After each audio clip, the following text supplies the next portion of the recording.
Assalamualaikum sahabat semuanya. Bayangkan seorang pria dengan penuh percaya diri datang untuk wawancara kerja di perusahaan impiannya. Namun langkahnya mendadak terhenti saat melihat foto mantan istrinya terpajang megah di ruang direktur.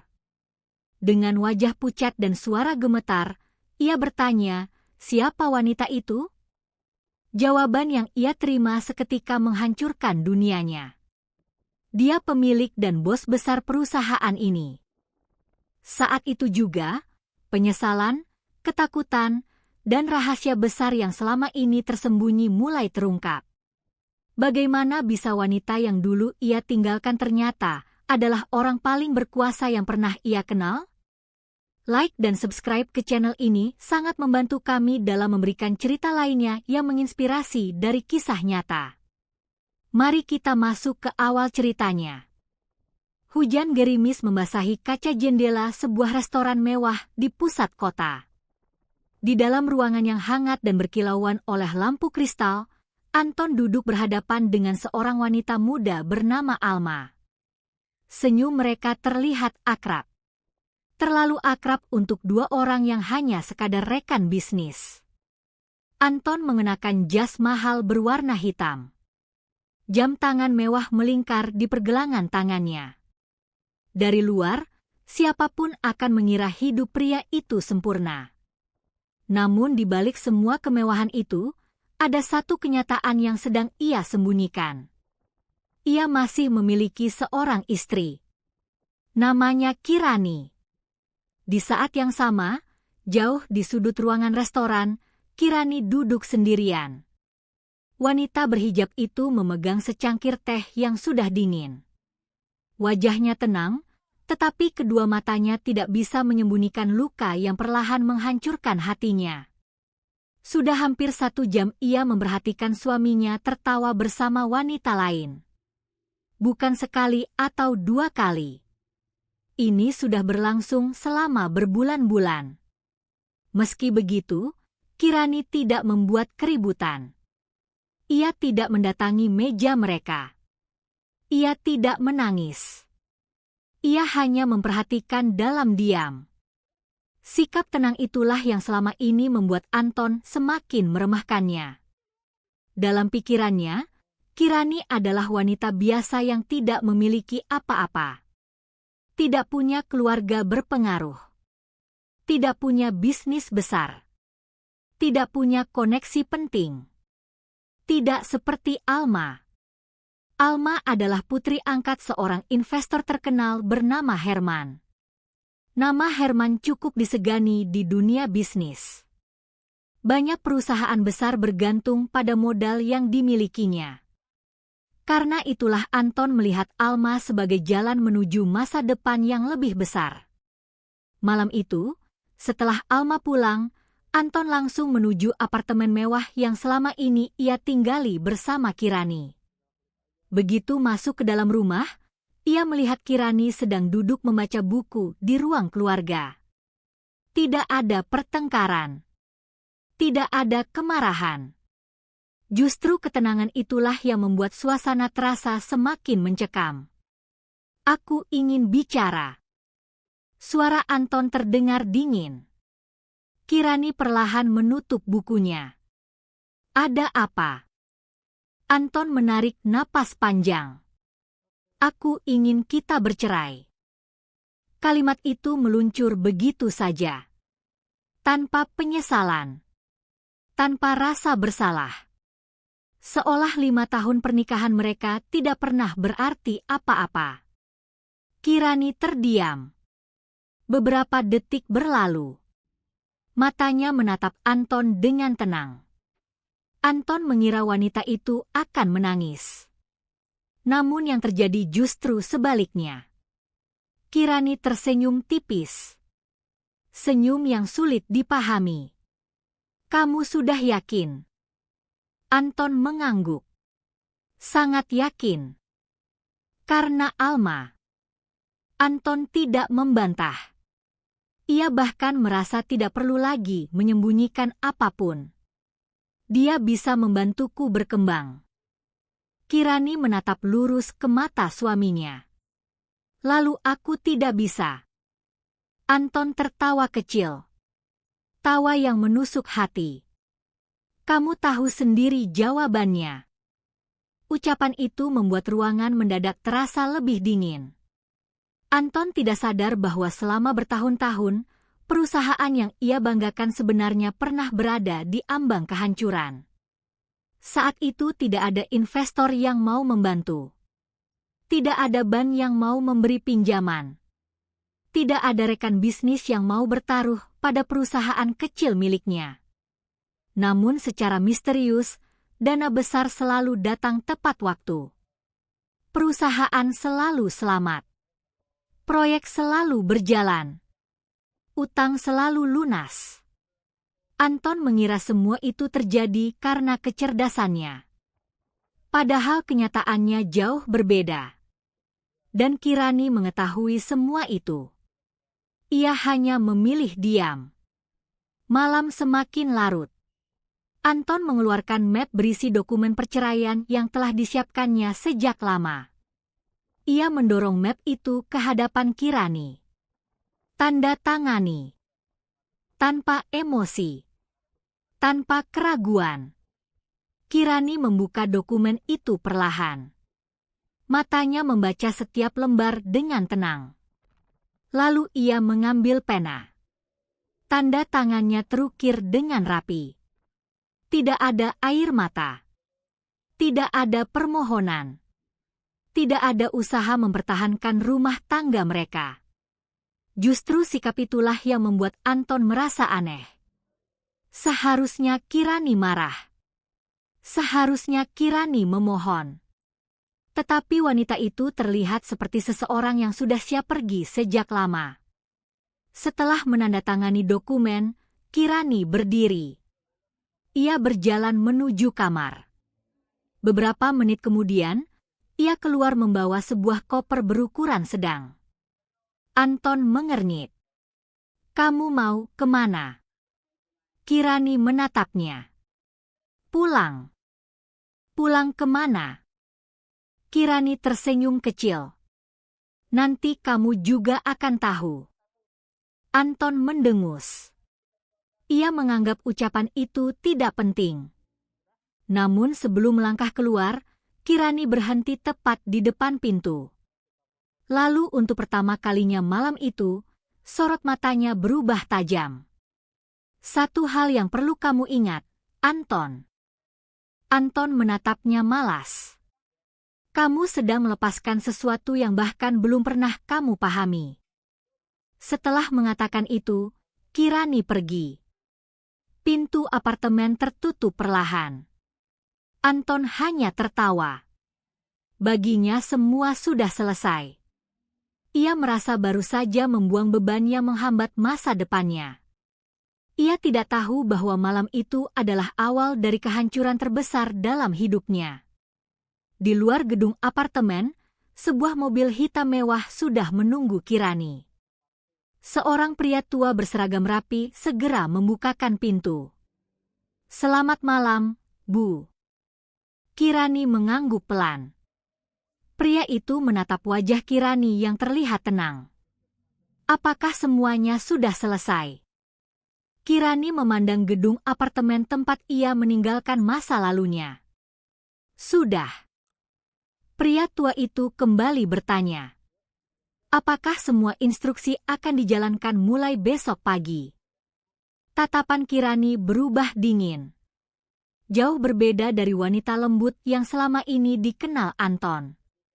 Ya.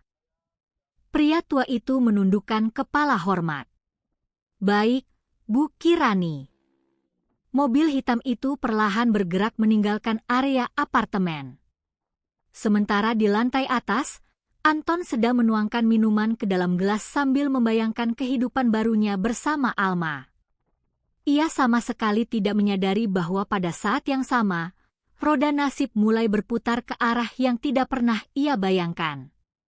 Dan ketika pagi tiba, satu persatu hal yang selama ini menopang kesuksesannya akan mulai menghilang tanpa jejak.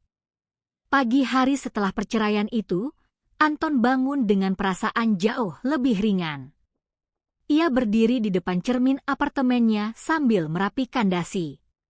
Dalam pikirannya, hidup baru sudah menantinya. Tidak ada lagi Kirani yang menurutnya terlalu pendiam. Tidak ada lagi istri yang dianggap tidak memberikan manfaat bagi perkembangan bisnisnya. Hari itu Anton bahkan berencana bertemu Alma untuk membahas masa depan mereka.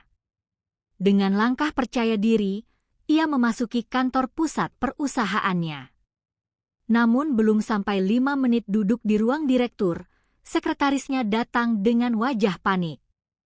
"Pak Anton, ada masalah."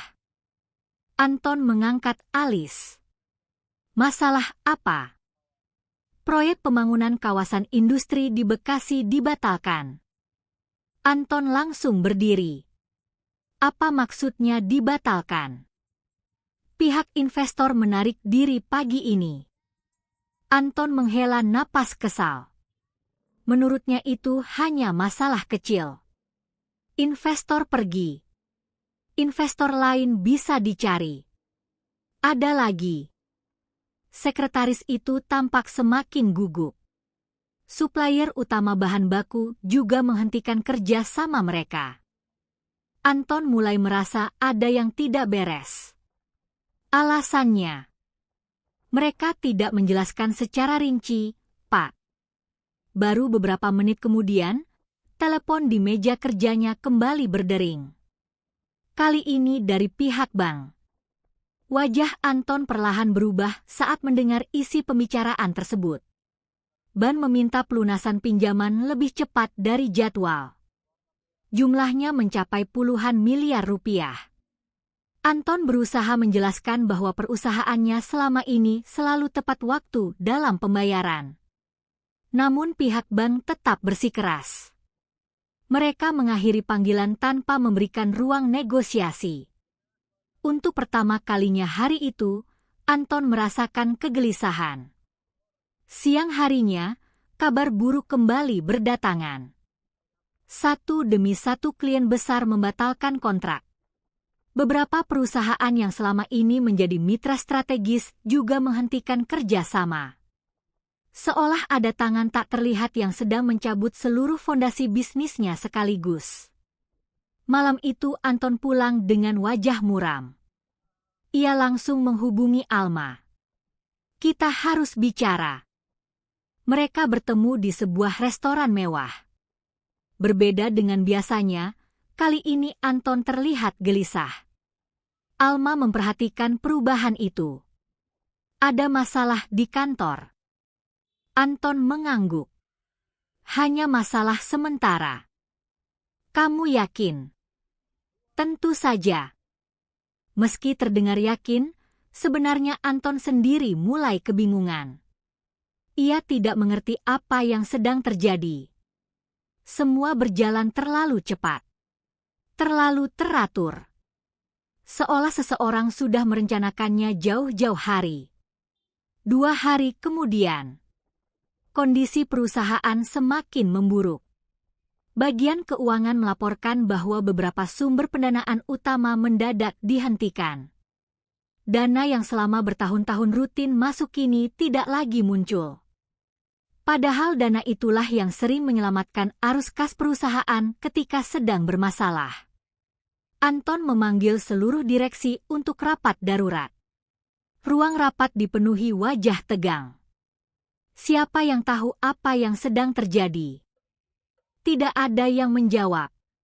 Semua saling berpandangan. Salah satu direktur akhirnya memberanikan diri berbicara. "Pak, sepertinya ada pihak besar yang menarik dukungan dari perusahaan kita." Anton menggebrak meja. "Siapa?" "Itulah yang belum kami ketahui." Anton mulai kehilangan kesabaran. Ia merasa semua orang di sekelilingnya tidak kompeten. Padahal kenyataannya, bahkan dirinya sendiri tidak memahami sumber masalah yang sebenarnya. Sore hari, Anton menerima laporan lain yang membuat darahnya berdesir. Beberapa aset perusahaan mulai disita karena keterlambatan pembayaran. Saham perusahaan juga terus merosot. nilainya jatuh bebas di pasar. Para investor mulai panik. Media bisnis mulai menyoroti kondisi perusahaannya. Nama Anton yang dulu dipuji kini perlahan menjadi bahan pembicaraan negatif. Malam itu, untuk pertama kalinya sejak bercerai, Anton teringat pada Kirani. Entah mengapa, wajah mantan istrinya muncul dalam pikirannya. Namun ia segera menepis bayangan tersebut. Baginya Kirani hanyalah wanita biasa. Tidak mungkin memiliki hubungan dengan semua kejadian ini. Tidak mungkin. Seminggu berlalu. Perusahaan Anton berada di ujung jurang. Tagihan menumpuk. Utang semakin besar. Arus kas hampir kosong. Bahkan gaji karyawan terancam tidak bisa dibayarkan. Para direksi mulai mengundurkan diri satu persatu. Mereka tidak ingin ikut tenggelam bersama perusahaan yang sedang runtuh. Anton yang biasanya penuh percaya diri kini mulai sulit tidur. Setiap malam ia memandangi laporan keuangan yang dipenuhi angka merah. Setiap pagi ia berharap keadaan membaik. Namun yang datang justru kabar buruk berikutnya. Hingga pada suatu pagi, sekretarisnya masuk ke ruangan dengan wajah pucat. "Pak Anton." Anton menatapnya lelah. "Ada apa lagi?" Sekretaris itu menelan ludah. "Kita resmi dinyatakan gagal memenuhi kewajiban pembayaran kepada beberapa kreditur." Anton membeku. Kalimat itu terdengar seperti vonis. Ruangan mendadak terasa sunyi. Untuk pertama kalinya dalam hidup, Anton benar-benar merasa takut. Takut kehilangan semuanya. Takut kehilangan kekuasaan. Takut kehilangan kehidupan mewah yang selama ini ia nikmati. Namun yang paling menakutkan adalah kenyataan bahwa ia masih belum mengetahui siapa yang berada di balik semua ini. Sementara itu, di sebuah gedung megah yang menjulang tinggi di pusat kota, Kirani berdiri di depan jendela besar sambil memandang hamparan gedung-gedung bisnis. Di belakangnya berdiri beberapa pria dan wanita berpakaian formal. Salah satu dari mereka menyerahkan sebuah laporan. "Bu Kirani, seluruh instruksi sudah dijalankan." Kirani menerima laporan itu tanpa banyak bicara. Ia membaca beberapa halaman dengan tenang. Bagaimana kondisi perusahaan Anton sekarang? Lebih cepat dari perkiraan. Mereka hampir tidak memiliki sumber pendanaan lagi. Kirani menutup laporan tersebut. Ekspresinya tetap datar. Tidak ada senyum kemenangan. Tidak ada rasa puas. Hanya ketenangan yang sulit ditebak. Di saat yang sama, Anton yang sedang duduk sendirian di ruang kerjanya belum menyadari satu fakta penting. Orang yang selama ini ia anggap tidak berguna ternyata mengetahui setiap langkah yang sedang terjadi dalam hidupnya. Dan badai yang sesungguhnya bahkan belum benar-benar dimulai. 2 minggu setelah perusahaannya runtuh, kehidupan Anton berubah drastis. Apartemen mewah yang dulu menjadi simbol kesuksesannya kini terasa seperti beban. Tagihan terus berdatangan. Telepon dari bank tidak pernah berhenti. Setiap hari ia menerima surat penagihan yang membuat kepalanya semakin pening. Anton berusaha mempertahankan harga dirinya. Ia masih meyakini bahwa dirinya adalah seorang eksekutif berpengalaman yang mampu bangkit kapan saja. Namun kenyataan tidak semudah yang ia bayangkan. Beberapa perusahaan yang dulu pernah menjadi mitra bisnisnya kini menolak bertemu dengannya. Sebagian bahkan tidak membalas pesan maupun panggilannya. Nama Anton yang dulu disegani kini seperti membawa masalah. Malam itu, Anton duduk bersama Alma di sebuah kafe. Wajah Alma terlihat jauh berbeda dibanding beberapa minggu sebelumnya. Senyumnya tidak lagi hangat. Nada bicaranya mulai berubah. "Apa rencanamu sekarang?" Anton menarik napas panjang. Aku sedang menghubungi beberapa relasi. Alma mengangguk pelan. Lalu, aku juga melamar ke beberapa perusahaan besar. Alma terdiam beberapa saat. Kamu harus segera mendapatkan posisi yang bagus.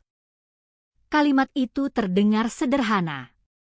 Namun Anton bisa merasakan tekanan di baliknya. Alma tidak menginginkan pria gagal. Ia menginginkan pria sukses seperti yang selama ini dibayangkannya. Karena itulah Anton memasang seluruh harapannya pada satu perusahaan. Bratasena, konglomerat terbesar yang memiliki bisnis di berbagai sektor. Masuk ke perusahaan itu berarti mendapatkan kesempatan untuk memulai kembali dari awal.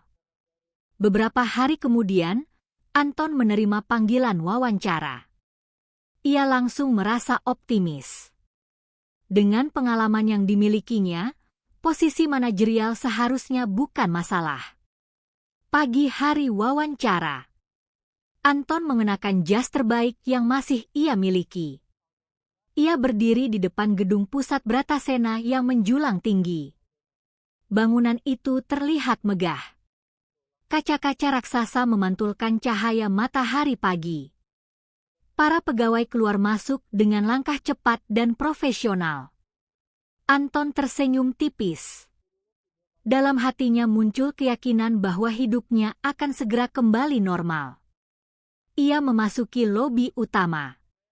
Suasana di dalam jauh lebih mewah dibanding yang ia bayangkan. Marmer mengilap membentang di seluruh lantai. Lampu gantung kristal menghiasi langit-langit tinggi. Anton sempat merasa kagum. Namun ia segera kembali fokus. Beberapa saat kemudian, ia dipersilakan masuk ke ruang wawancara. Di dalam ruangan sudah menunggu 3 orang pewawancara. Wawancara berjalan lancar. Anton menjawab setiap pertanyaan dengan percaya diri. Pengalamannya sebagai direktur membuatnya unggul dibanding kandidat lain. Ketika sesi berakhir, salah satu pewawancara tersenyum. Kami akan menghubungi Anda secepatnya. Anton keluar dari ruangan dengan perasaan puas. Ia yakin diterima. Malam harinya, ia bahkan sudah membayangkan dirinya kembali duduk di kantor besar dengan jabatan tinggi. 2 hari kemudian, email dari Bratasena akhirnya datang. Anton membacanya dengan penuh semangat. Matanya langsung berbinar. Ia diterima bekerja. Perasaan lega langsung memenuhi dadanya. Setelah berminggu-minggu hidup dalam tekanan, akhirnya ada kabar baik yang datang. Anton segera menghubungi Alma. Aku diterima.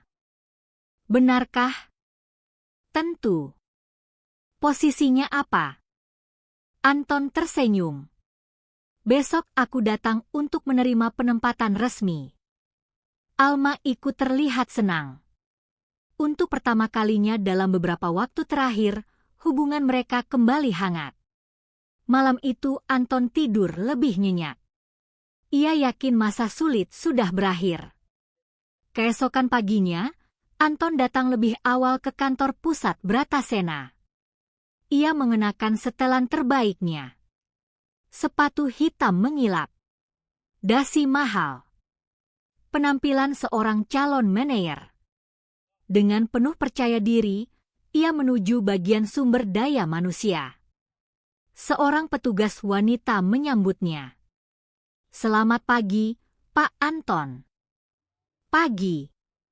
Silakan tunggu sebentar. Anton duduk sambil memperhatikan para pegawai yang berlalu lalang. Tak lama kemudian, petugas itu kembali membawa sebuah kotak besar. Anton tersenyum. Mungkin itu perlengkapan kerja atau dokumen penempatan. Namun saat kotak dibuka, senyumnya perlahan menghilang. Di dalamnya terdapat pakaian kerja berwarna kusam. Sepasang sepatu bot karet. Sarung tangan tebal. Dan beberapa perlengkapan kebersihan. Anton mengernyit. Maaf, sepertinya ada kesalahan. Petugas itu terlihat bingung. Kesalahan apa, Pak? Ini bukan perlengkapan manajer.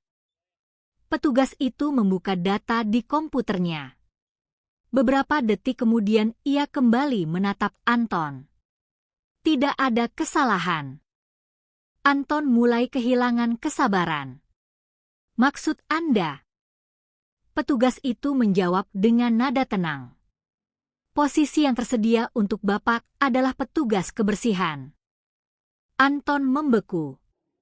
Beberapa detik ia tidak mampu berkata apa-apa.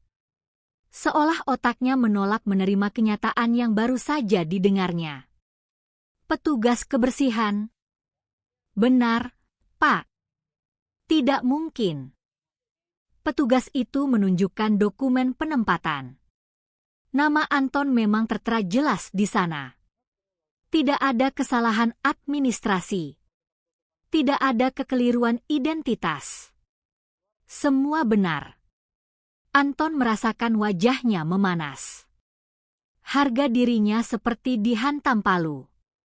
Bagaimana mungkin seorang mantan direktur perusahaan kini ditawari pekerjaan sebagai petugas kebersihan?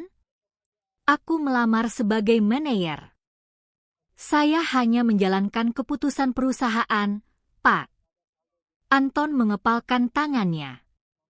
Ia ingin marah. Ia ingin membanting meja. Namun ia menahan diri. Karena kenyataannya, ia tidak lagi memiliki posisi untuk menuntut apapun. Petugas itu kembali berbicara. Gaji posisi ini cukup tinggi dibanding petugas kebersihan pada umumnya. Anton tidak peduli. Masalahnya bukan soal gaji. Masalahnya adalah harga diri. Namun ketika mengingat tumpukan utang, tagihan bank, dan ancaman kehilangan segalanya, Anton mulai terdiam. Pilihan yang ia miliki semakin sedikit. Sangat sedikit. Akhirnya, dengan rahang mengeras, Anton mengambil seragam tersebut. Tangannya terasa berat saat memegang pakaian kusam itu. Dalam hati, ia terus meyakinkan dirinya bahwa ini hanya sementara. Ia akan membuktikan kemampuannya. Ia akan naik jabatan. Ia akan kembali menjadi orang penting. Namun jauh di dalam gedung yang sama, seseorang sedang membaca laporan tentang kedatangannya. Wanita itu duduk di sebuah ruangan luas dengan pemandangan kota yang menakjubkan. Kirani. Ia menutup laporan tersebut perlahan. Tatapannya tenang. Tidak ada emosi yang terlihat di wajahnya. Sementara itu, Anton sama sekali tidak mengetahui bahwa pekerjaannya di Bratasena bukanlah kebetulan. Seseorang telah menyiapkan posisi itu khusus untuk dirinya. Dan penghinaan yang baru saja ia rasakan hanyalah awal dari sesuatu yang jauh lebih besar. Hari pertama bekerja menjadi pengalaman yang tidak akan pernah dilupakan Anton. Pagi itu, ia berdiri di ruang ganti karyawan sambil menatap seragam abu-abu kusam yang kini melekat di tubuhnya. Tangannya mengepal kuat. Beberapa bulan lalu, ia masih memimpin rapat dengan para direktur dan investor besar.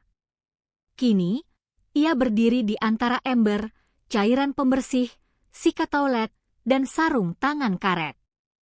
Perasaan malu membakar dadanya. Namun ia tidak punya pilihan. Tagihan bank terus menumpuk. Tabungannya hampir habis. Dan Alma terus menanyakan kapan kehidupannya akan kembali normal. Seorang supervisor kebersihan mendekatinya. Anton. Ya. Hari ini kamu bertugas di lantai eksekutif. Anton mengangguk pelan. Supervisor itu menyerahkan daftar pekerjaan. Semua toilet pribadi para direktur harus dibersihkan sebelum jam 9. Anton menerima kertas itu dengan wajah kaku. Baik. Ia mendorong troli kebersihan menyusuri koridor yang luas dan mewah. Setiap langkah terasa seperti tamparan bagi harga dirinya. Beberapa pegawai yang melewatinya bahkan tidak meliriknya sama sekali. Dulu semua orang berdiri ketika ia masuk ke ruangan. Sekarang keberadaannya nyaris tidak dianggap. Anton mulai membersihkan toilet pertama. Lalu toilet kedua. Kemudian toilet ketiga. Bau cairan pembersih memenuhi hidungnya. Tangan yang dulu menandatangani kontrak miliaran rupiah kini harus menggosok lantai dan kloset. Keringat membasahi dahinya. Rasa marah perlahan tumbuh dalam dirinya. Saat jam makan siang tiba, Anton duduk sendirian di area belakang gedung. Ia membuka bekal sederhana yang dibelinya pagi tadi. Tidak jauh dari sana, beberapa petugas kebersihan lain sedang bercanda dan tertawa. Namun Anton tidak bergabung. Ia masih belum bisa menerima kenyataan. Di saat yang sama, sebuah mobil mewah berhenti di depan gedung Bratasena. Alma turun dengan penuh percaya diri. Kacamata hitam mahal menghiasi wajahnya. Tas bermerek tergantung di lengannya. Ia berjalan memasuki lobi seperti seorang bangsawan. Dalam pikirannya, hari itu ia ingin mengejutkan Anton. Ia membayangkan tunangannya kini duduk di ruang kerja mewah sebagai manajer perusahaan besar. Beberapa resepsionis menatapnya dengan sopan. Alma tersenyum bangga. "Saya ingin bertemu Pak Anton." Salah satu resepsionis membuka data komputer. Beberapa saat kemudian wanita itu terlihat bingung. "Maaf, Bu. Bisa diulang namanya?" "Anton." Resepsionis kembali memeriksa. Namun hasilnya tetap sama. Tidak ada manajer bernama Anton dalam daftar kami. Senyum Alma perlahan memudar. Mungkin datanya belum diperbarui. "Maaf, Bu. Tidak ada nama tersebut di jajaran manajemen." Alma mulai kesal. Itu tidak mungkin. Ia langsung berjalan meninggalkan meja resepsionis. Dengan langkah cepat ia menyusuri beberapa koridor sambil mencari sendiri keberadaan Anton. Semakin lama, rasa kesalnya semakin besar. Hingga akhirnya ia tiba di area koridor lantai atas. Di sana terlihat seorang petugas kebersihan sedang mengepel lantai. Pria itu membungkuk sambil mendorong pel. Pakaiannya kusam. Tangannya terlihat kasar. Tubuhnya dipenuhi aroma cairan pembersih. Karena terburu-buru, Alma tidak memperhatikan pria tersebut. Ia melangkah cepat. Tiba-tiba tumit sepatu mahalnya menginjak genangan air sabun. Ah! Tubuhnya hampir terpeleset. Air kotor memercik ke sepatu dan gaunnya. Alma langsung marah. "Hei! Apa yang kamu lakukan?" Petugas kebersihan itu perlahan menoleh. Dan dunia Alma seakan berhenti berputar. Pria itu adalah Anton. Mata mereka saling bertemu. Beberapa detik berlalu dalam keheningan yang menyakitkan. Wajah Alma perlahan berubah pucat. "Anton." Anton tidak mampu menjawab. Harga dirinya terasa hancur saat melihat ekspresi wanita itu. Alma menatap seragam yang dikenakannya. Lalu menatap ember dan alat pel yang berada di sampingnya. "Kamu bekerja di sini?" Anton mencoba menjaga nada suaranya. "Ini hanya sementara." Sebagai petugas kebersihan, Anton terdiam.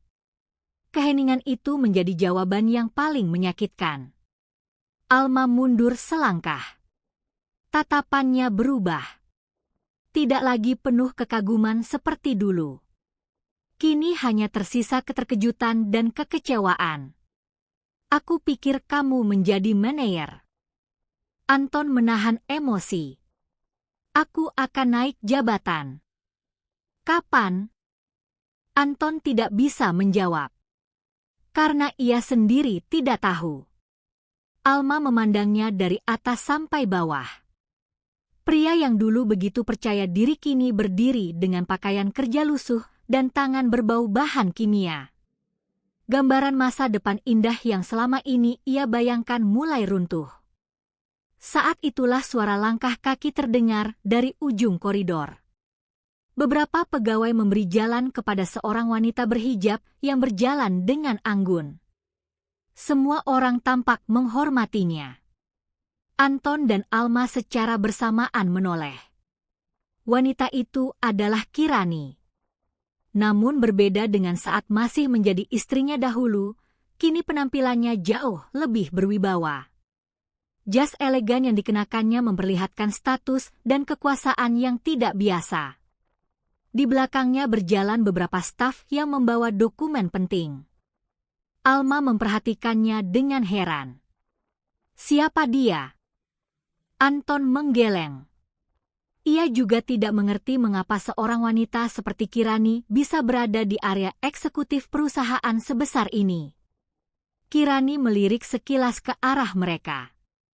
Tatapannya tenang. Seolah melihat dua orang asing. Tidak ada kemarahan.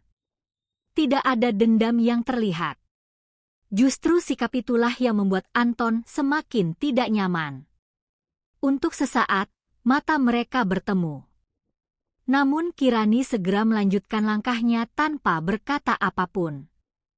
Alma mengerutkan dahi. Kenapa dia ada di sini? Anton tidak menjawab. Ada sesuatu yang terasa aneh. Sangat aneh. Namun sebelum ia sempat memikirkannya lebih jauh, seorang staf mendekati Kirani dan berkata dengan suara cukup jelas. Bu, rapat direksi sudah siap dimulai. Kirani hanya mengangguk pelan. Lalu menghilang di balik pintu khusus yang hanya bisa diakses oleh petinggi perusahaan. Anton terpaku. Jantungnya mulai berdetak lebih cepat. Rasa penasaran yang tidak bisa dijelaskan perlahan tumbuh dalam dirinya. Karena semakin ia melihat Kirani berada di gedung ini, semakin banyak pertanyaan yang muncul di kepalanya. Dan tidak satu pun dari pertanyaan itu memiliki jawaban yang masuk akal. Sejak pertemuannya dengan Kirani di koridor lantai eksekutif, pikiran Anton tidak pernah tenang. Ada sesuatu yang mengganggunya. Ia terus mengingat bagaimana para pegawai memberi jalan saat Kirani lewat. Bagaimana staf-staf berpakaian formal berjalan di belakangnya. Dan yang paling membuatnya bingung, mengapa mantan istrinya bisa memasuki area yang bahkan tidak dapat diakses oleh sembarang karyawan. Selama beberapa hari berikutnya, Anton diam-diam memperhatikan. Setiap kali melihat Kirani datang ke gedung, suasana selalu berubah. Para manajer menundukkan kepala. Para staf tampak gugup. Bahkan petugas keamanan berdiri lebih tegak ketika wanita itu lewat.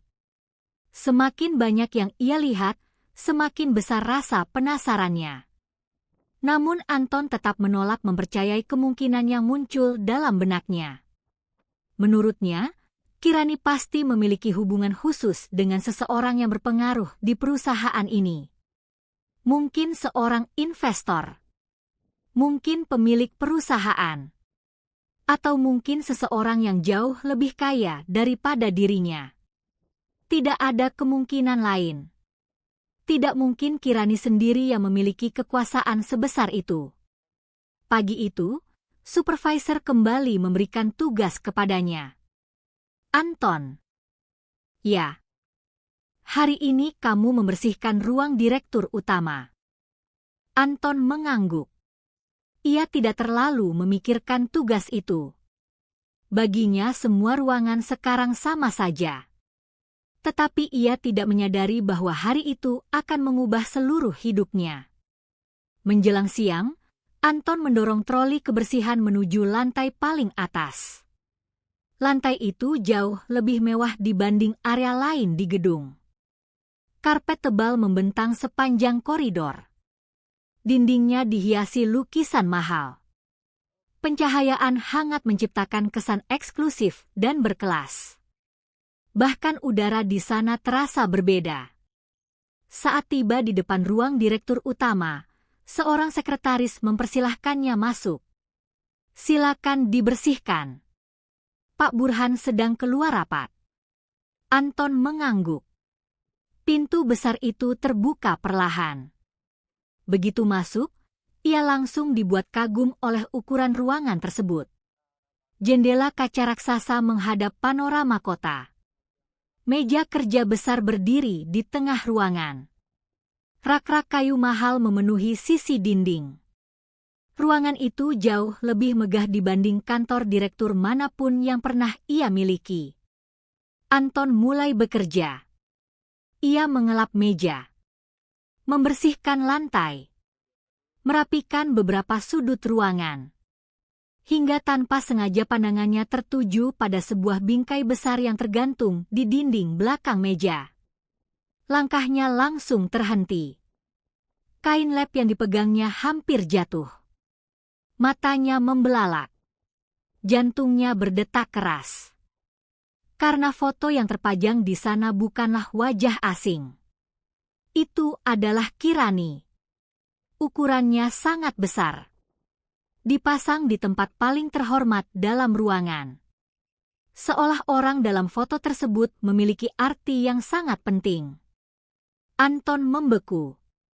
Otaknya berusaha memahami apa yang sedang dilihatnya.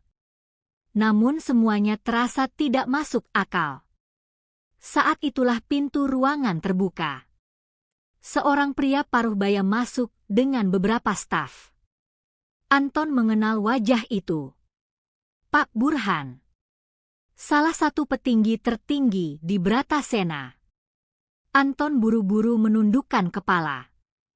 Namun rasa penasarannya sudah tidak tertahankan. Ia memberanikan diri bertanya. "Maaf, Pak." Pak Burhan menoleh. "Ada apa?" Anton menunjuk ke arah foto besar di dinding. "Siapa wanita itu?" Ruangan mendadak sunyi. Beberapa staf saling berpandangan.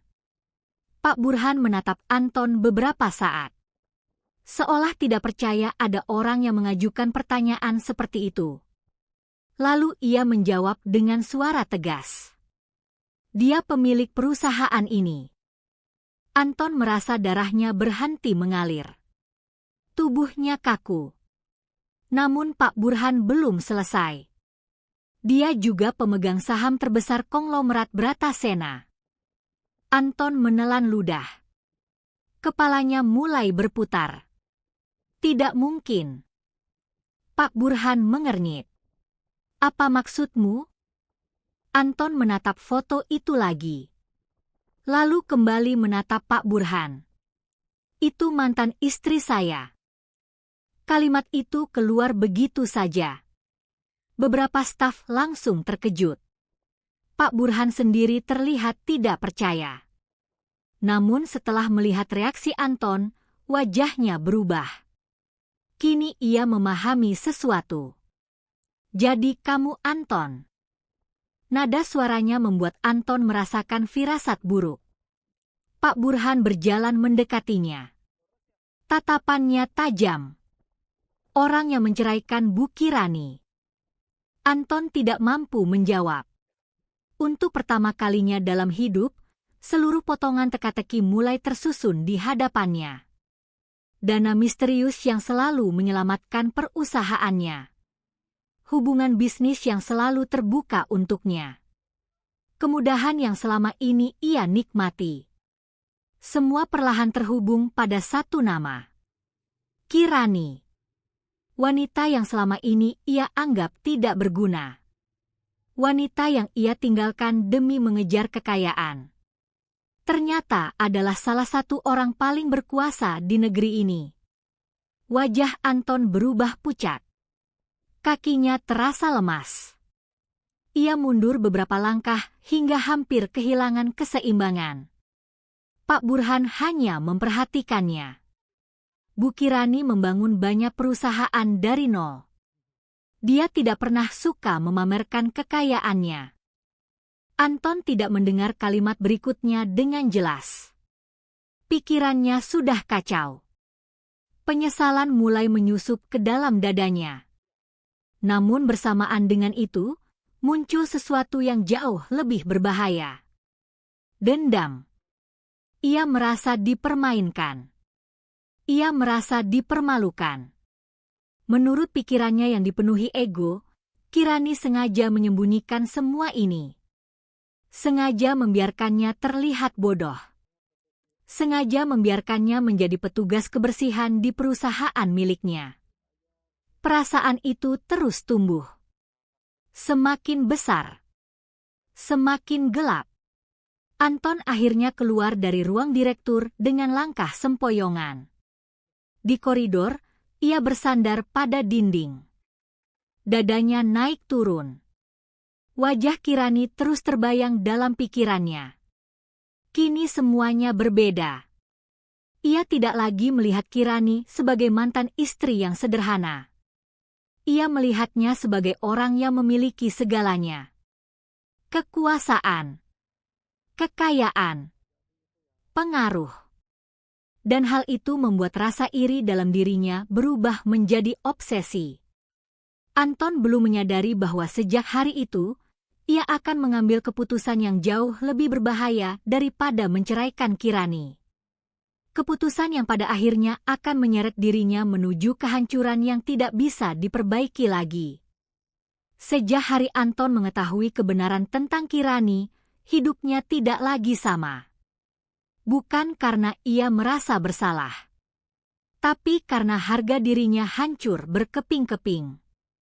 Setiap kali mengingat bahwa Kirani adalah pemilik Bratasena, dadanya terasa panas. Bukan penyesalan yang muncul pertama kali, melainkan kemarahan. Ia merasa dipermainkan sejak awal.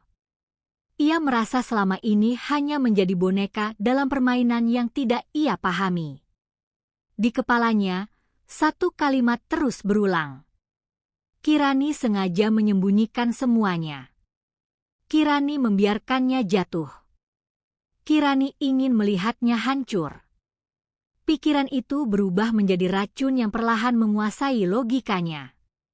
Hari-hari di Bratasena menjadi semakin berat bagi Anton.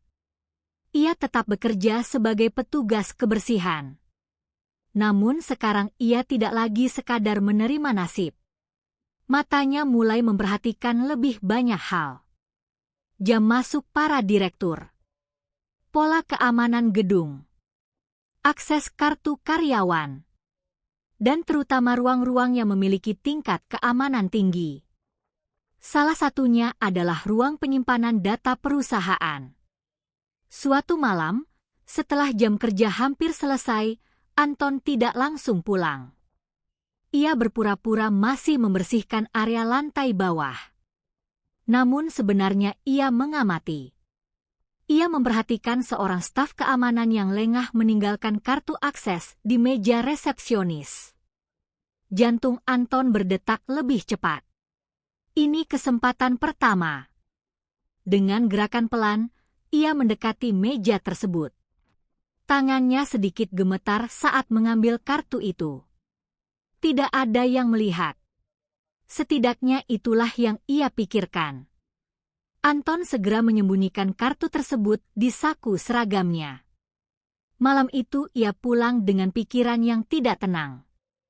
Alma sempat bertanya, "Kamu kenapa akhir-akhir ini diam saja?" Anton hanya menjawab singkat, "Aku sedang menyelesaikan sesuatu." Namun ia tidak menjelaskan apapun. Beberapa hari kemudian, Anton mulai menyusun rencananya. Ia mencari waktu ketika gedung sedang sepi. Ia mempelajari jam pergantian shift petugas keamanan. Ia bahkan mulai menghafal letak kamera di beberapa koridor. Semua itu ia lakukan diam-diam. Di dalam pikirannya, ia yakin ini adalah satu-satunya cara untuk membalas Kirani. Ia tidak lagi melihat ini sebagai kesalahan. Baginya ini adalah pembuktian. pembalasan. Sementara itu, Kirani tetap menjalankan aktivitasnya seperti biasa. Di ruang direksi, ia menerima laporan demi laporan dengan wajah tenang. Tidak ada tanda kekhawatiran. Tidak ada tanda curiga. Namun sebenarnya, Kirani sudah mengetahui semuanya lebih dulu. Ia hanya tidak menunjukkan apapun. Hari yang ditunggu Anton akhirnya tiba. Malam itu, gedung Bratasena mulai sepi. Hanya beberapa petugas yang masih berjaga. Anton mengenakan pakaian kebersihannya seperti biasa. Ia mendorong troli perlahan, seolah sedang bekerja normal. Namun di balik itu, ia membawa kartu akses yang telah ia curi sebelumnya. Langkahnya menuju area terlarang. Ruang penyimpanan data perusahaan. Tangannya berkeringat. Setiap langkah terasa semakin berat. Namun ia terus maju. Di depan pintu keamanan, ia berhenti. Mengambil napas panjang. Lalu menempelkan kartu akses. Lampu hijau menyala. Pintu terbuka. Anton masuk. Di dalam ruangan, deretan server besar berdiri rapi. Lampu indikator berkedip pelan. Suara mesin terdengar halus namun konstan. Anton mulai mencari folder data yang ia butuhkan. Tangannya bergerak cepat di komputer utama. Ia menyalin file demi file. Data proyek pemerintah. Data keuangan internal. Semua yang menurutnya bisa menghancurkan Kirani. Ia tidak menyadari bahwa setiap gerakannya sedang direkam. Di ruang lain, seorang staf keamanan melaporkan aktivitas mencurigakan. Namun perintah yang diterima sangat singkat. Biarkan. Anton tidak tahu bahwa dirinya sedang masuk ke dalam jebakan yang sudah dipersiapkan jauh sebelum ia menyentuh kartu akses itu. Setelah proses penyalinan selesai, ia tersenyum kecil. Untuk pertama kalinya setelah lama, ia merasa menang. Ia membawa flash disk berisi data itu dan segera meninggalkan ruangan. Beberapa hari kemudian, Anton bertemu dengan seorang perwakilan dari perusahaan saingan. Pertemuan dilakukan secara tertutup. Di sebuah ruangan hotel yang jauh dari kantor. Anton menyerahkan data tersebut dengan percaya diri. Ini semua yang kalian butuhkan. Perwakilan itu membuka laptop. Matanya melebar. Nilai data tersebut sangat besar. Kesepakatan pun terjadi. Sebuah koper dibawa masuk ke ruangan. Anton tersenyum.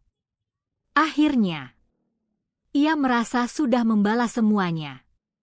Ia membayangkan wajah Kirani saat mengetahui kerugian besar yang akan terjadi. Ia tidak sabar melihat perusahaan itu runtuh. Namun di tempat lain, Kirani hanya duduk tenang di ruangannya. Di depannya terdapat laporan aktivitas sistem keamanan. Salah satu staf berbicara pelan. Bu, data sudah keluar seperti yang kita prediksi. Kirani mengangguk. Biarkan prosesnya berjalan. Staf itu ragu.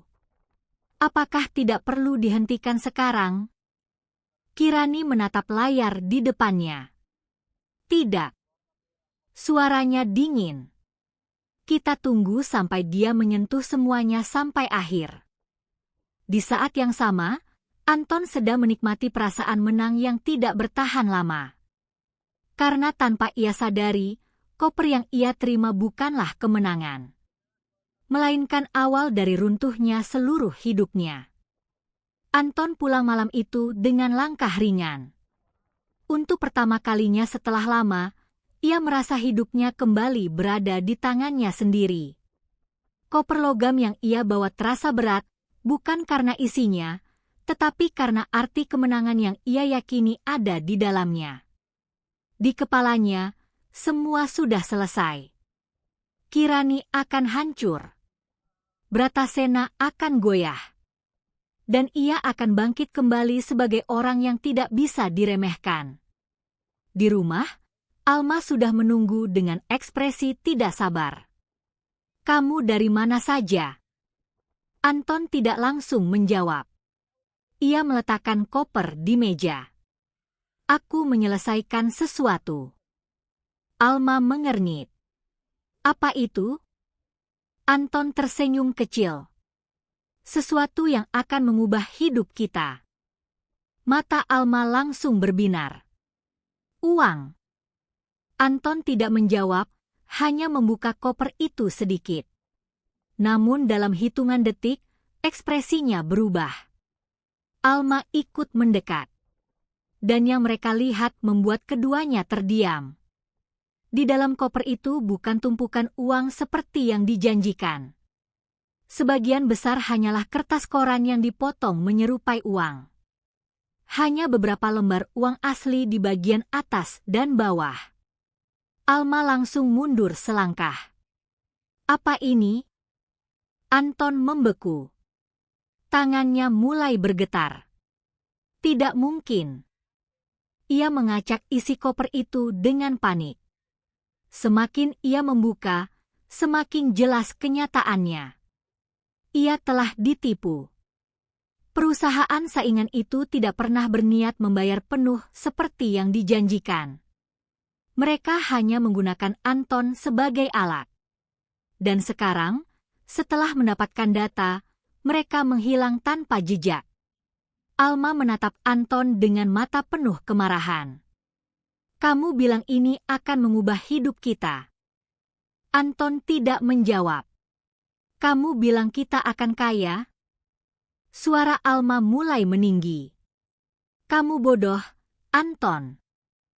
Kalimat itu menghantam lebih keras daripada apapun yang pernah ia dengar.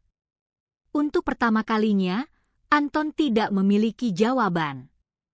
Malam itu berubah menjadi pertengkaran besar. Alma mengumpat, melemparkan tasnya, lalu meninggalkan rumah tanpa menoleh lagi. Pintu tertutup keras. Anton berdiri sendirian di tengah ruangan. Koper yang tadi ia anggap kemenangan kini terasa seperti penghinaan. Namun ia belum sepenuhnya menyadari bahwa ini baru permulaan dari kehancuran yang sebenarnya. Keesokan harinya, kabar mulai menyebar. Perusahaan saingan yang menerima data dari Anton tiba-tiba menjadi sorotan pemerintah. Proyek mereka dihentikan mendadak. Audit besar-besaran dilakukan. Hasilnya mengejutkan. Data yang mereka gunakan untuk memenangkan tender ternyata mengandung manipulasi serius. Kesalahan perhitungan yang disengaja. Pelanggaran standar keamanan nasional. Dan bukti bahwa data tersebut berasal dari sistem internal Bratasena. Dalam hitungan hari, perusahaan itu jatuh. Izin operasional dicabut. Kerugian negara diumumkan secara resmi. Nama Anton mulai muncul dalam penyelidikan. Sebagai sumber kebocoran data. Sebagai pelaku utama pencurian informasi sensitif. Di kantor Bratasena, suasana sangat berbeda. Tidak ada kepanikan. Tidak ada kekacauan. Hanya ketenangan yang terlalu rapi. Kirani duduk di ruang direksi sambil membaca laporan akhir. Seorang staf berdiri di depannya. "Semua berjalan sesuai rencana, Bu." Kirani mengangguk pelan. "Bagaimana dengan perusahaan yang menerima data itu?" "Mereka sudah kolaps. Kerugian mereka sangat besar." Kirani menutup laporan. Matanya tidak menunjukkan kepuasan. Tidak juga kesedihan. Hanya ketenangan yang dingin. Dan Anton. Staf itu ragu sejenak. Dia mulai masuk daftar penyelidikan pemerintah. Kirani mengangguk lagi. "Biarkan proses hukum berjalan." Staf itu menatapnya. "Apakah ini sudah cukup, Bu?" Kirani diam beberapa detik. lalu menjawab pelan. Dia tidak sedang dihukum oleh kita. Apa maksudnya, Bu? Kirani menatap keluar jendela. Suara kota terdengar jauh di bawah. Dia sedang dihukum oleh pilihannya sendiri. Di tempat lain, Anton mulai merasakan dampaknya. Teleponnya tidak lagi aktif. Rekening banknya dibekukan sementara. Beberapa orang yang dulu dekat dengannya mulai menjauh. Bahkan nama baiknya di dunia bisnis mulai hilang. Namun yang paling menghancurkan adalah ketika ia menyadari satu hal. Tidak ada satupun orang yang mau mengakui dirinya lagi. Ia sendirian. Di tengah kekacauan itu, Anton mencoba mencari bantuan. Namun setiap pintu yang ia ketuk tertutup. Setiap nama yang ia hubungi tidak merespons. Seolah ia sudah tidak pernah ada. Dan pada titik itulah ia mulai memahami sesuatu yang mengganggu pikirannya sejak awal. Semua ini terlalu terstruktur. Terlalu rapi. Terlalu sempurna untuk disebut kebetulan. Di dalam benaknya, satu nama kembali muncul. Kirani. Namun kali ini bukan sekadar bayangan masa lalu. Melainkan pusat dari seluruh kehancurannya. Dan tanpa ia sadari, langkah-langkah hukum yang jauh lebih besar sedang bergerak mendekatinya. Langkah yang akan memastikan tidak ada lagi jalan keluar bagi Anton. Anton tidak lagi punya arah. Apartemen yang dulu terasa mewah kini seperti penjara sunyi yang perlahan menelan dirinya hidup-hidup. Setiap sudut ruangan mengingatkannya pada kebohongan yang ia bangun sendiri. Teleponnya terus bergetar. Namun bukan kabar baik yang datang. Melainkan panggilan yang ia takuti. Dari bank. Dari pengacara. Dari nomor yang bahkan tidak ia kenal. Semua menuntut satu hal. Pertanggungjawaban. Di meja, koper berisi kertas koran itu masih tergeletak. Tidak pernah ia sentuh lagi sejak malam Alma pergi. Sejak malam ia menyadari bahwa dirinya bukan hanya gagal, tetapi dipermainkan. Namun kali ini, Anton tidak lagi yakin siapa yang mempermainkan siapa. Pagi itu, ia mencoba menghubungi Alma. Nomornya tidak aktif. Ia mencoba lagi. Masih tidak tersambung. Ia membuka media sosial. Tidak ada jejak Alma. Seolah wanita itu menghilang dari hidupnya begitu saja.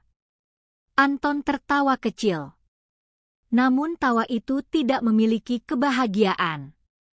Lebih seperti orang yang kehilangan kendali atas kenyataan. Beberapa jam kemudian, seseorang mengetuk pintu apartemennya. Tok tok tok.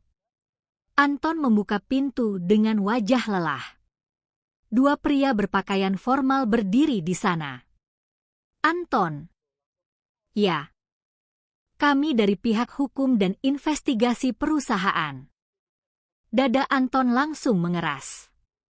Ada apa lagi? Salah satu pria itu menunjukkan dokumen. Anda diminta untuk hadir dalam pemeriksaan terkait kebocoran data proyek pemerintah. Anton membeku. Kebocoran data. Anda adalah salah satu nama yang tercatat dalam akses sistem internal. Anton langsung menggeleng. Itu tidak mungkin. Namun pria itu tetap tenang. Anda akan dimintai keterangan resmi. Dan sebelum Anton sempat membantah lebih jauh, mereka menyerahkan surat panggilan. Lalu pergi begitu saja. Pintu tertutup. Suasana apartemen kembali sunyi. Namun kali ini sunyi yang berbeda. Bukan lagi ketenangan, tetapi tekanan. Anton mulai berjalan mondar-mandir. Pikirannya kacau. Ia mencoba mencari jalan keluar. Namun semua jalur seolah sudah ditutup. Siang harinya, Ia mencoba pergi ke kantor lama beberapa relasi bisnisnya. Namun satpam bahkan tidak mengizinkannya masuk. Ada instruksi, Pak. Anda tidak diperbolehkan masuk. Anton terdiam. Instruksi dari siapa? Satpam itu hanya menggeleng. Anton mundur pelan. Untuk pertama kalinya ia benar-benar merasa seperti orang asing di dunia yang dulu ia kuasai. Sore hari, hujan turun deras. Anton berdiri di bawah atap halte kosong. Memandang jalan yang ramai tanpa benar-benar melihatnya. Basah, dingin, dan hampa. Di dalam pikirannya, hanya ada satu nama yang terus muncul. Kirani. Semua kembali ke sana. Perusahaan yang runtuh. Data yang dicuri. Koper yang kosong. Semua seperti rangkaian yang terlalu sempurna untuk sebuah kebetulan. Namun semakin ia mencoba memahami, semakin ia tersesat. Malamnya, ia memutuskan untuk pergi ke satu tempat. Rumah Kirani. Bukan lagi untuk marah. Bukan lagi untuk menuntut. Tapi untuk mencari jawaban. Ia berdiri di depan gerbang besar sebuah rumah mewah di kawasan elit. Lampu taman menyala lembut. Suasana tenang. Terlalu tenang untuk seseorang yang sedang dicari banyak pihak. Anton menekan bel. Tidak ada jawaban. Ia menekan lagi. Beberapa menit kemudian, gerbang terbuka sedikit. Seorang penjaga menatapnya. Ada perlu apa? Saya ingin bertemu Kirani. Penjaga itu memandangnya lama. Anda siapa? Anton ragu sejenak. Laki-laki yang dulu pernah menjadi suaminya. Penjaga itu tidak bereaksi. Hanya mengangkat telepon. Beberapa saat kemudian, suara dari dalam terdengar. Dan gerbang itu terbuka sepenuhnya. Anton melangkah masuk. Setiap langkah terasa berat. Bukan karena lelah fisik. Tapi karena rasa takut yang tidak ia mengerti. Ia berjalan melewati taman yang rapi. Mendekati rumah besar di depannya. Namun sebelum ia sempat mengetuk pintu utama, seseorang keluar. Kirani. Ia berdiri di bawah cahaya lampu rumah. Tenang. Berwibawa. Tidak seperti wanita yang dulu ia kenal. Anton menatapnya.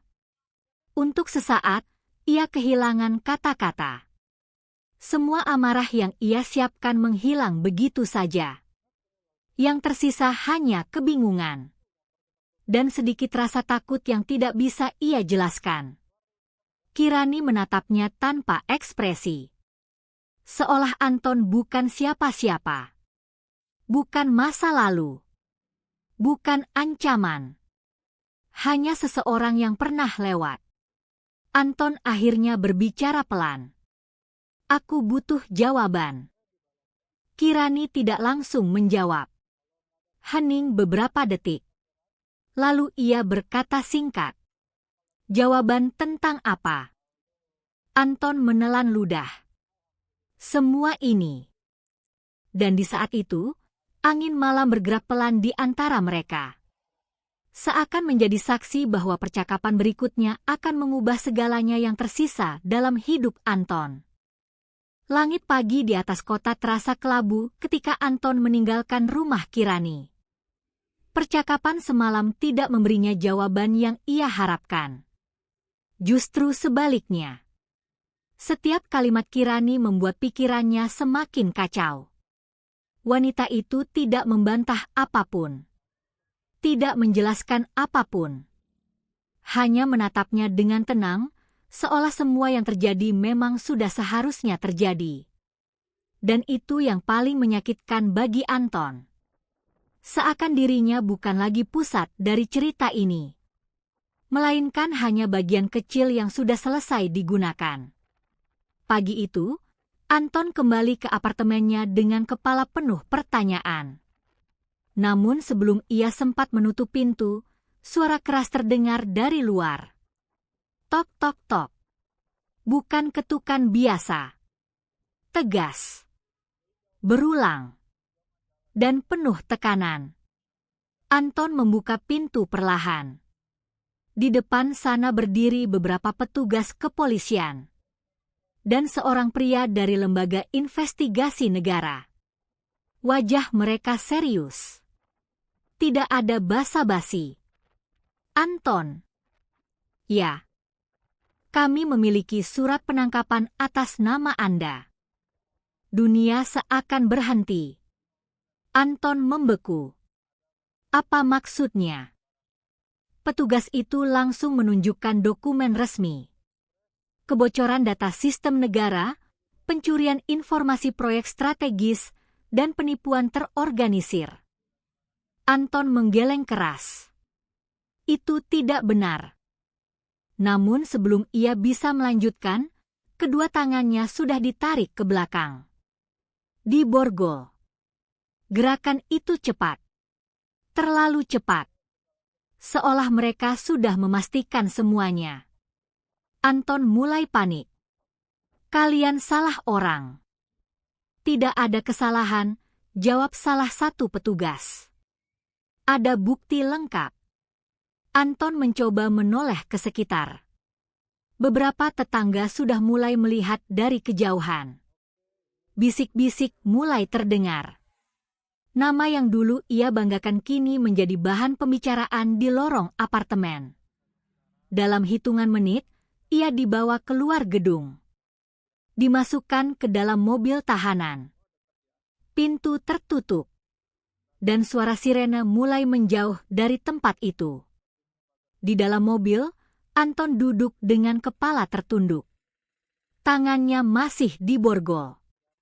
Namun pikirannya tidak berhenti bekerja. Ia mencoba mengingat setiap langkah yang ia ambil. Setiap keputusan. Setiap orang yang ia temui. Dan semuanya selalu kembali pada satu titik. Bratasena. Kirani. Beberapa jam kemudian, ia tiba di kantor penyidik. Interogasi dimulai tanpa penundaan. Dokumen demi dokumen ditunjukkan di hadapannya. Rekaman akses sistem. Jejak digital. Bukti transfer data. Semua terlihat terlalu lengkap. Terlalu rapi. Seolah seluruh cerita sudah ditulis sebelum ia masuk ke dalamnya. Anton berusaha menjelaskan. Aku hanya diperalat. Aku tidak tahu apa-apa tentang manipulasi data itu. Namun tidak ada yang benar-benar mendengarkan. Karena semua bukti menunjukkan satu hal. Ia berada di pusat kebocoran. Sore harinya, berita mulai menyebar. Nama Anton muncul di media. Mantan eksekutif yang diduga membocorkan rahasia proyek negara. Reputasinya hancur dalam hitungan jam. Orang-orang yang dulu mengenalnya mulai menjauh lebih cepat dari sebelumnya. Tidak ada yang mau terlihat dekat dengannya. Malam itu, Anton dipindahkan ke tahanan sementara. Ruang sempit, dingin, dan sunyi. Di sana ia hanya bisa duduk di sudut, menatap lantai. Untuk pertama kalinya dalam hidupnya, tidak ada lagi panggilan telepon. Tidak ada lagi email. Tidak ada lagi kesempatan untuk bernegosiasi. Hanya waktu. Dan penyesalan yang tidak bisa ia hindari. Di tempat lain, Kirani duduk di ruang kerjanya. Lampu kota terlihat dari jendela besar di belakangnya. Seorang staf berdiri di depan meja. Bu, penangkapan sudah dilakukan. Kirani mengangguk pelan. Bagaimana reaksi publik? Semua sesuai prediksi. Nama beliau sudah menjadi sorotan utama. Hening sejenak. Lalu staf itu bertanya hati-hati, "Apakah ini sudah selesai?" Kirani tidak langsung menjawab. Matanya tetap mengarah keluar jendela. Lalu ia berkata pelan, "Belum." Staf itu terdiam. Kirani melanjutkan, "Dia masih belum mengerti apa yang sebenarnya terjadi." Di ruang tahanan, Anton menatap dinding kosong. Kepalanya berdenyut. Semua yang terjadi terasa seperti mimpi buruk yang tidak berujung. Namun yang paling menghantui pikirannya bukanlah penangkapan itu sendiri, melainkan satu hal, bahwa semua ini terlalu sempurna untuk sebuah kebetulan. Dan di balik semua itu, satu nama terus muncul tanpa henti. Kirani. Wanita yang dulu ia tinggalkan. Wanita yang dulu ia remehkan. Dan kini menjadi pusat dari kehancuran hidupnya. Tanpa ia sadari, langkah berikutnya akan membawanya ke tempat yang bahkan lebih dingin dari ruang tahanan. Tempat di mana tidak ada lagi ruang untuk menyangkal. Hari sidang berlangsung dengan suasana yang mencekam. Langit di luar gedung pengadilan tampak mendung, seolah ikut menekan ruangan tempat Anton berdiri dengan tangan di borgol. Ia mengenakan rompi tahanan, wajahnya pucat, dan matanya tampak lelah karena kurang tidur. Di hadapannya, jaksa membacakan seluruh dakwaan dengan suara tegas. Pencurian data sistem perusahaan strategis. Pembocoran rahasia negara. Penipuan terorganisir yang menyebabkan kerugian besar. Setiap kalimat terasa seperti palu yang menghantam harga dirinya. Anton beberapa kali mencoba membela diri. "Aku dijebak. Aku hanya disuruh mengambil data." Namun suaranya tenggelam di antara dokumen dan bukti yang sudah disiapkan terlalu rapi. Di kursi saksi, satu persatu bukti ditampilkan. Rekaman sistem keamanan. Jejak akses kartu. Percakapan transaksi dengan perusahaan saingan. Semua mengarah padanya. Seolah tidak ada ruang sedikit pun untuk keraguan. Di sisi lain ruang sidang, Kirani duduk dengan tenang. Ia tidak menunjukkan emosi apapun. Di sampingnya, pengacara perusahaan Bratasena berdiri memberikan penjelasan teknis yang memperkuat seluruh bukti. Anton menatapnya lama. Untuk pertama kalinya, ia benar-benar melihat Kirani. Bukan sebagai istri yang ia tinggalkan. Bukan sebagai wanita yang ia remehkan. Tetapi sebagai seseorang yang tidak pernah ia pahami sejak awal. Saat itu juga, seorang saksi dipanggil. Ibu Anton. Ibu Ningsih. Wanita tua itu berjalan pelan ke kursi saksi. Anton langsung menoleh dengan mata terkejut. "Ibu?" Namun sang ibu tidak menatapnya. Ia hanya menunduk. Di bawah sumpah, ia memberikan kesaksian yang membuat seluruh ruangan sunyi. Bahwa Anton sejak lama memiliki niat mengambil keuntungan dari mantan istrinya. Bahwa ia pernah membicarakan rencana mencuri data perusahaan. Bahwa ia tidak pernah benar-benar berubah. Anton berdiri mendadak. "Itu tidak benar." "Bu, kenapa ibu bilang begitu?" Namun hakim mengetuk palu. Ketertiban harus dijaga. Sesi tetap berjalan. Anton merasa dunia runtuh di depannya. Orang yang paling ia harapkan membelanya justru menjadi saksi yang memperkuat dakwaan. Di luar ruang sidang, media terus menyorot kasus ini. Nama Anton menjadi headline di berbagai berita nasional. Mantan eksekutif sukses yang jatuh karena skandal besar. Reputasinya hancur tanpa sisa. Sidang berlanjut hingga sore hari. Ketika semua bukti selesai dipresentasikan, hakim memberikan kesempatan terakhir bagi pembelaan. Pengacara Anton hanya bisa mengatakan bahwa kliennya kurang bukti niat jahat. Namun itu tidak cukup. Bukti digital terlalu kuat.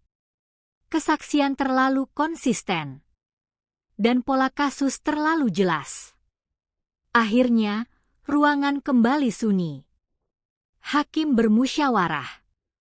Beberapa saat kemudian, palu diketuk. Terdakwa dinyatakan bersalah. Anton terdiam. Tidak ada reaksi besar. Tidak ada perlawanan. Hanya kekosongan yang menyebar di seluruh tubuhnya. Hukuman dijatuhkan. 15 tahun penjara. Tanpa keringanan. Ketika vonis dibacakan, Anton hanya menatap ke depan. Matanya kosong. Seolah ia sudah berhenti melawan sejak jauh sebelum sidang ini dimulai. Di sisi lain, Kirani tetap tenang. Tidak ada senyum kemenangan. Tidak ada ekspresi puas. Ia hanya menutup map dokumen di depannya, lalu berdiri. Saat keluar dari ruang sidang, ia berjalan berdampingan dengan Iqbal, seorang akademisi yang selama ini menjadi bagian dari hidup barunya. Sementara Anton digiring keluar oleh petugas keamanan. Borgol di tangannya terasa lebih berat dari sebelumnya. Beberapa bulan kemudian. Penjara keamanan tinggi. Blok Barat. Anton kini mengenakan pakaian tahanan. Setiap hari ia menjalani rutinitas yang sama. Bangun pagi. Kerja pembersihan. Kembali ke sel. Di antara tembok tebal dan jeruji besi, ia hidup sebagai orang yang pernah memiliki segalanya, lalu kehilangan semuanya. Suatu sore, ia sedang membersihkan lorong penjara. Televisi di ruang umum menyala. Siaran berita menampilkan acara pernikahan mewah. Anton berhenti. Matanya terpaku pada layar.